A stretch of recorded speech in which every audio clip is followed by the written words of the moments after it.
हामीहरू भोलिबाट नेकपा एमालेको राष्ट्रिय महाधिवेशन प्रतिनिधि परिषदको बैठक आयोजना गर्दैछौँ। भर्खरै प्रचार विभागका तर्फबाट जारी गरिएको विज्ञप्तिमा त्यो विषयमा उल्लेख गरिएकै छ। नेपालको राजनीतिक आन्दोलनको इतिहासमा कम्युनिस्ट पार्टीका रूपमा हामीले 10औं राष्ट्रिय महाधिवेशनदेखि नयाँ अभ्यास आरम्भ गरेका थियौँ। नीति र विधि निर्माणका लागि अलगै अधिवेशन, नेतृत्व निर्माणका लागि अलग अधिवेशन, यो पहिलो पटक अभ्यासमा लिएर आएका थियौँ। र पहिलो अभ्यास भएका कारणले गर्दाखेरि हामीले विधान महाधिवेशन हाम्रो सङ्गठन प्रणालीबाट आयोजना गऱ्यौँ। झन्डै 6500 कार्यकर्ताहरूको सहभागितामा एउटा विस्तृत कार्यकर्ता भेलाका रूपमा चाहिँ विधान महाधिवेशनको आयोजना गरेका थियौँ। र त्यो महाधिवेशनका माध्यमबाट हामीले 3वटा दस्तावेजहरू सर्वसम्मतिका साथ पारित गर्ने काम गरेका थियौँ। राजनीतिक प्रतिवेदन, सङ्गठनात्मक प्रस्ताव र विधान संशोधन प्रस्ताव। र त्यसको जगमा हामीले झन्डै 2 महिना पछाडि चितवनमा पार्टीको 10औं राष्ट्रिय महाधिवेशन आयोजना गऱ्यौँ। र त्यो 10औं राष्ट्रिय महाधिवेशन जनपरिचालनका दृष्टिकोणले ऐतिहासिक र अभूतपूर्व महाधिवेशनका रूपमा रहेको थियो। र त्यो महाधिवेशनबाट हामीले पहिलो पटक विद्युतीय मतदानको प्रक्रियाद्वारा नेतृत्व निर्वाचित गर्ने काम गऱ्यौँ। राजनीतिक दलहरूले विद्युतीय मतदान आरम्भ गर्ने खालको अभ्यास पनि हामीले त्यहाँबाट आरम्भ गरेका थियौँ। र अहिले हामी जुन परिषदको बैठकको आयोजना गर्दैछौँ त्यो 10औं राष्ट्रिय महाधिवेशनका प्रतिनिधिहरूलाई हामीले परिषदको रूपमा चाहिँ रूपान्तरण गरेका छौँ, जो 5 वर्षसम्म चाहिँ राष्ट्रिय प्रतिनिधि परिषद सदस्यका रूपमा रहन्छन्।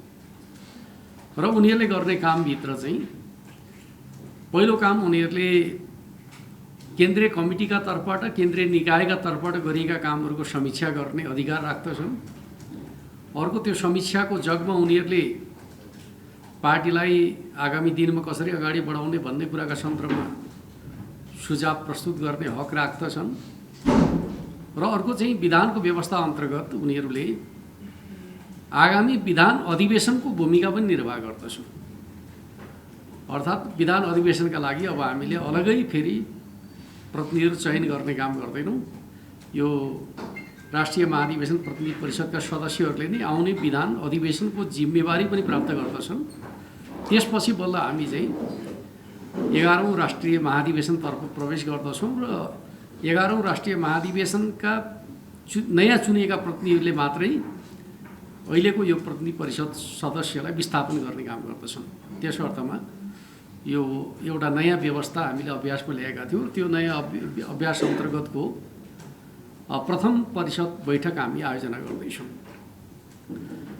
यो बैठकमा पार्टी अध्यक्ष तर्फबाट राजनीतिक प्रतिवेदन प्रस्तुत हुनेछ, जसले स्वाभाविक रूपमा अहिलेको राष्ट्रिय राजनीतिका सन्दर्भमा नेकपा एमालेलाई कसरी दिशानिर्देश गर्ने भन्ने कुराको निर्गोल गर्नेछ। अर्कोतर्फ चाहिँ राष्ट्रिय राजनीतिलाई सही दिशामा अगाडि बढाउने सन्दर्भमा, जस्तो कि आज मुलुक जुन प्रकारको अवस्थाबाट गुज्रिरहेको छ, एक प्रकारले विगतको गठबन्धन सरकारका कारणले गर्दाखेरि 3वटा चुनौतीहरूबाट हामी गुज्रिराखेका थियौँ। एउटा त राजनीतिक अस्थिरता र सामाजिक अराजकताको चुनौती, अर्को सामाजिक मूल्यहरूको विघटनको चुनौती, र तेस्रो मुलुकमा चरम आर्थिक सङ्कटको अवस्था, जसका कारणले गर्दाखेरि नेपाली समाजमा चरम निराशा उत्पन्न भइरहेको, युवाहरूमा पलायनता बढिरहेको र एक प्रकारले भने ठुलो सङ्ख्यामा युवाहरू विदेश जाने क्रम बढिरहेको, यो अवस्थालाई अन्त्य गर्नका लागि नेकपा एमालेका विरुद्धको जुन प्रकारको घेराबन्दी थियो, चक्रव्यूह थियो, त्यसलाई तोड्नु आवश्यक थियो, जसलाई हामीले तोडेका छौँ।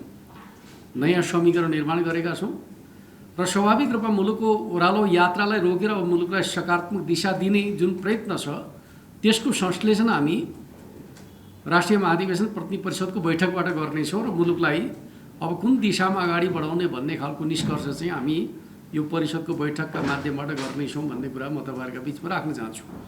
अर्कोतर्फ हामीले महाधिवेशन यताका समग्र कामहरूको समीक्षा, पार्टी कामको समीक्षाहरू गर्नेछौँ, जसमा हामीले यो बिचको अवधिमा भन्दै पनि मिसन ग्रासरुट सङ्गठन सुदृढीकरण अभियान चलायौँ, त्यसको हामी समीक्षा गर्नेछौँ।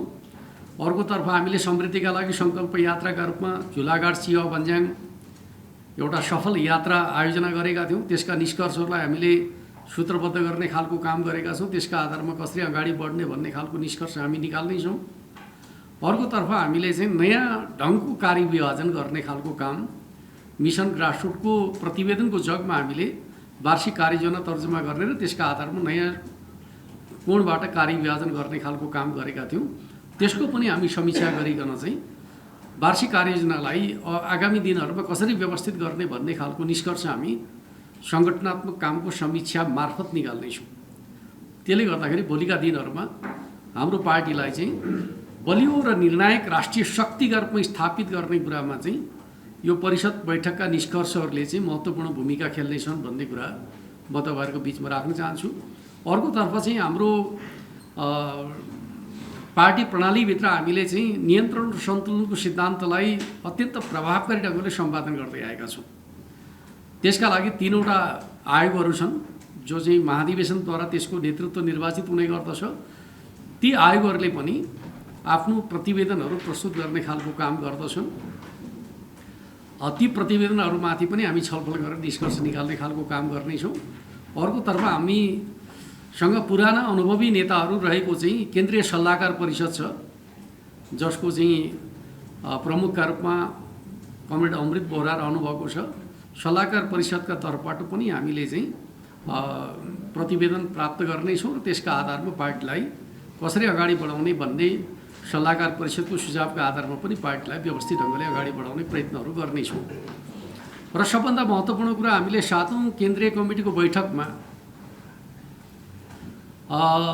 3वटा विषयमा छलफल आरम्भ गरेका थियौँ, जसको विषयमा तपाईँहरूले आम सञ्चार माध्यममा पर्याप्त चर्चा गरिसक्नु भएको छ भन्ने मलाई लाग्दछ। त्यसले हाम्रो पार्टीलाई अत्यन्त स्थापित पनि गरेको छ। वास्तवमा नेकपा एमाले नयाँ सिराबाट अगाडि बढ्न खोज्दैछ भन्ने कुराको सन्देश सम्प्रेषण पनि भएको छ।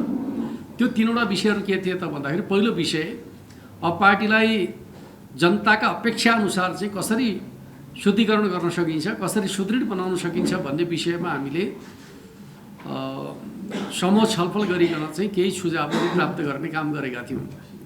र अर्कोतर्फ हामीले पार्टी निर्माणका सन्दर्भका बारेमा जनआधारित कार्यकर्ता पार्टी निर्माणको हाम्रो आफ्नो आजको सन्दर्भको दृष्टिकोण के हुने भन्ने विषयमा हामीले समूह छलफलका माध्यमबाट महत्त्वपूर्ण सुझावहरू प्राप्त गरेका थियौँ भने अर्को चाहिँ राष्ट्रिय हित र जनसरकारका विषयमा नेकपा एमाले अब कसरी अगाडि बढ्नु पर्दछ भन्ने विषयमा एजेन्डा आधारित छलफल गरेका थियौँ। जुन छलफलका निष्कर्षहरूलाई हामी परिषद बैठकमा पनि थप छलफल गरिकन एक प्रकारले हामी 6वटा समूहमा विभक्त गरिकन चाहिँ ती विषयहरूमा छलफल गर्नेछौँ र त्यसलाई परिषद बैठकको महत्त्वपूर्ण एजेन्डाका रूपमा यो वर्षलाई सङ्गठन सुदृढीकरणको वर्षका रूपमा चाहिँ कसरी व्यवस्थित गर्ने र पार्टीलाई मिसन 84 भनेर हामी जे कुराको चर्चा गरिरहेका छौँ त्यो मिसन 84मा बलियो र निर्णायक शक्तिका रूपमा नेकपा एमालेलाई कसरी स्थापित गर्ने। आज नेपालको राजनीति एक प्रकारले भन्नुहुन्छ भने जुन अस्थिरताको दुष्चक्रबाट गुज्रिरहेको छ त्यसलाई अब नेपाली जनताले अन्त्य गर्न भूमिका खेल्नु पर्दछ। त्यसको अगुवाई नेकपा एमाले गर्न तयार छ भन्ने कुराको सन्देश दिन चाहन्छौँ। र अब नेपालमा धेरै राजनीतिक दलहरू होइन, बलिया राजनीतिक दलहरू र निर्णायक भूमिका खेल्न सक्ने शक्तिका रूपमा नेकपा एमालेको विकास परिषद बैठकको मूल थ्रस्ट त्यो बन्न पुगेको छ र हामी त्यही हिसाबले परिषद बैठकलाई अत्यन्त लोकतान्त्रिक वातावरणमा कार्यकर्ताहरूका भावनाहरूलाई समेट्ने हिसाबले हामी विभिन्न विषयहरूमा ओपिनियन पोल समेत गर्ने हिसाबले अगाडि बढ्न खोजिरहेका छौँ, जहाँ हामीले आफ्नै मोबाइल एप्सका माध्यमबाट यसपटक भन्नुहुन्छ भने मोबाइल एपमा हामीले हाम्रा सम्पूर्ण दस्तावेजहरूलाई पनि मोबाइल एपको प्रयोग गरिकन चाहिँ प्रस्तुत गर्ने खालको काम गर्दछौँ र सम्पूर्ण सूचनाहरू गतिविधिहरू हामी आफ्नै मोबाइल एप्सका माध्यमबाट प्रस्तुत गर्ने खालको काम गर्नेछौँ। त्यति मात्रै होइन, व्यक्तिहरूको चाहिँ एक प्रकारले भन्यो भने अभिलेखीकरण गर्ने खालको काम, हरेकको चाहिँ परिचय पत्र मोबाइल एपका माध्यमबाट परिचय पत्र प्राप्त हुने खालको सुनिश्चितता पनि हामीले गरेका छौँ र अर्कोतर्फ त्यही मोबाइल एप्सका माध्यमबाट हामी चाहिँ ओपिनियन पोलहरू पनि गर्नेछौँ, जसका माध्यमबाट हामीले चाहिँ कार्यकर्ताको भावना के छ भन्ने कुरा चाहिँ आधुनिक डिजिटल माध्यमको प्रयोग गरिकन चाहिँ प्रत्यक्ष रूपमा कार्यकर्ताको भावनाहरूलाई समेट्ने र सम्बोधन गर्ने खालको योजना पनि हामीले बनाएका छौँ। यसरी हामी चाहिँ 2 दिनको परिषद बैठकलाई महत्त्वपूर्ण निर्णयका साथ हामी समापन गर्नेछौँ र अन्त्यमा हामीले समसामयिक विषयहरूमा खास गरी जल्दा बल्दा मुद्दाहरूमा चाहिँ प्रस्ताव पारित गरिकन चाहिँ परिषद बैठक समापन गर्नेछौँ। त्यसपछि 10 गतेका दिन हामी चाहिँ पार्टी स्थापनाको 75औं वर्ष, जसलाई हामी हिरक महोत्सवका रूपमा आयोजना गरिराखेका छौँ र 10 गते पार्टी स्थापनाको दिन, जसलाई हामी चाहिँ हिरक महोत्सवको अन्तिम दिनका रूपमा विशेष समारोहका रूपमा आयोजना गर्दैछौँ र अघि हामीले चर्चा गरिसकेका छौँ। त्यो समारोहमा हामीले नेपाल सरकारका सम्माननीय प्रधानमन्त्री पुष्पकमल दाहाल प्रचण्डलाई र विपक्षी दलका नेता शेरबहादुर देउवाजीलाई चाहिँ विशेष वक्ताका रूपमा आमन्त्रित गरेका छौँ र अर्कोतर्फ हामीले चाहिँ हाम्रो पार्टीका तर्फबाट चाहिँ 75 वर्षको कम्युनिस्ट आन्दोलनको चाहिँ आरोह अवरोह झल्किने प्रकारको चाहिँ एक प्रकारको भिडियो डकुमेन्ट्री पनि प्रस्तुत गर्ने खालको काम गर्नेछौँ र भविष्यमा हामी कसरी अगाडि बढ्दछौँ भन्ने कुराको सन्देश पनि हामी त्यसका माध्यमबाट चाहिँ कम्युनिस्ट आन्दोलनको विकास र समृद्धिका सन्दर्भका बारेमा हाम्रा दृष्टिकोणहरूलाई पनि हामीले त्यो हिरक महोत्सवको अवसरमा चाहिँ प्रस्तुत गर्ने कुरा म तपाईँहरूको बिचमा राख्न चाहन्छु र यो हिसाबले हाम्रा दुवै कार्यक्रमहरू, राष्ट्रिय महाधिवेशन प्रतिनिधि परिषदको बैठक र हिरक महोत्सव, दुवै अत्यन्त महत्त्वपूर्ण कार्यक्रमको रूपमा रहनेछन् र त्यो कार्यक्रममा हामीले एउटा विशेष सम्मान गर्ने योजना पनि बनाएका छौँ। त्यो विशेष सम्मान गणतन्त्र गौरव सम्मानका रूपमा हामी त्यो विशेष सम्मान एकजना विशिष्ट व्यक्तिलाई प्रदान गर्नेछौँ, जसको जानकारी तपाईँहरूले 10 गते नै प्राप्त गर्नुहुनेछ। बरु हामी त के सुनिरहेका छौँ भन्दाखेरि नयाँ पुस्तामा जुन प्रकारको राजनीतिप्रतिको एक प्रकारको वितृष्णा बढ्दै थियो, एमालेको अभियान पछाडि युवा पुस्तामा अभूतपूर्व आकर्षण बढेको छ र नेकपा एमालेलाई नरुचाउने ज्येष्ठ नागरिकहरूलाई पनि अब नयाँ पुस्ताले मतदान गर्नका लागि प्रेरित गर्ने परिस्थिति उत्पन्न भएको छ भन्ने खालको बुझाइमा हामी छौँ। त्यस अर्थमा हिजो कुनै समयको नयाँ पुस्ता अब त्यस्तो छैन, त्यसले चाहिँ अब नयाँ ढङ्गले सोच्दैछ। नयाँ ढङ्गले नसोच्ने हो भने त राष्ट्रिय शक्ति निर्माण हुन सक्दैन, मुलुकमा स्थायित्व र विकास परिकल्पना पनि गर्न सकिँदैन। त्यस अर्थमा भोलि यो राष्ट्रिय शक्तिका रूपमा अगाडि बढ्न खोजिरहेको नेकपा एमालेप्रति नयाँ पुस्ताको अभूतपूर्व आकर्षण बढ्दैछ भन्ने हाम्रो विश्वास छ र त्यही अनुसारको जनमत प्रकट हुन्छ भन्ने म ठान्दछु। जहाँसम्म चाहिँ अब राजनीतिक दलहरूका बिचको भावना के छ भन्ने खालको कुरा गर्दाखेरि हामी त प्रत्यक्ष संवादमै छौँ, तपाईँहरूले त परोक्ष रूपमा सुनिराख्नु भएको छ। वास्तवमा यो सहकार्य धेरै ढिलो भएछ, यो धेरै पहिले गर्नुपर्दथ्यो। विगतमा चाहिँ एक प्रकारले 74 पछाडिको सहकार्य टुट्दाखेरि मुलुकले दुःख पायो। एक प्रकार नेकपा एमालेका अध्यक्ष केपी शर्मा ओली चाहिँ प्रधानमन्त्री हुँदाखेरि चाहिँ मुलुकको आर्थिक सामाजिक विकास रूपान्तरणको यात्रा जुन तीव्र गतिका साथ अगाडि बढेको थियो, त्यो सरकार परिवर्तन हुँदाखेरि चाहिँ मुलुक ओह्रालो यात्रातर्फ गयो। वास्तवमा त्यसको क्षति हामीले बेहोर्नु पर्यो। अब चाहिँ त्यस्तो हुँदैन भन्ने प्रकारको मानसिकता नेपालका राजनीतिक दलहरूभित्र पलाइरहेको, खास गरी सत्ता साझेदार दलहरूभित्र त त्यो जबरजस्त रूपमा पलाएको हामीले महसुस गरेका छौँ। त्यस अर्थमा चाहिँ भोट चाहिँ आउँछ कि आउँदैन भन्ने होइन, उहाँहरूले अझ धेरै जनतालाई परिचालित गर्ने कुरामा योगदान गर्नुहुन्छ भन्ने म ठान्छु। किनकि अहिले पनि हामी नेपालको पहिलो दलका रूपमा रहेको संसदभित्रको नेपाली काङ्ग्रेसको तुलनामा हामीले चाहिँ 1,30,000 अतिरिक्त मत प्राप्त गरेका छौँ। जबकि 74 सालमा जति बेला हामी लोकप्रिय भनेर चाहिँ स्थापित थियौँ, त्यति बेला हामीले कङ्ग्रेससँगको मतको अन्तर भने जम्मा 45,000 मात्रै थियो। 45,000 को अन्तरबाट हामी 1,30,000 को अन्तरमा आइपुगेका छौँ। तर राष्ट्रिय आवश्यकताका दृष्टिकोणले भन्दै पनि हामी संसदभित्र पहिलो पनि छैनौँ। अर्थात् जनताले रोजेको शक्ति गणितीय हिसाबले भन्दै पनि दोस्रो बन्न पुगेको छ।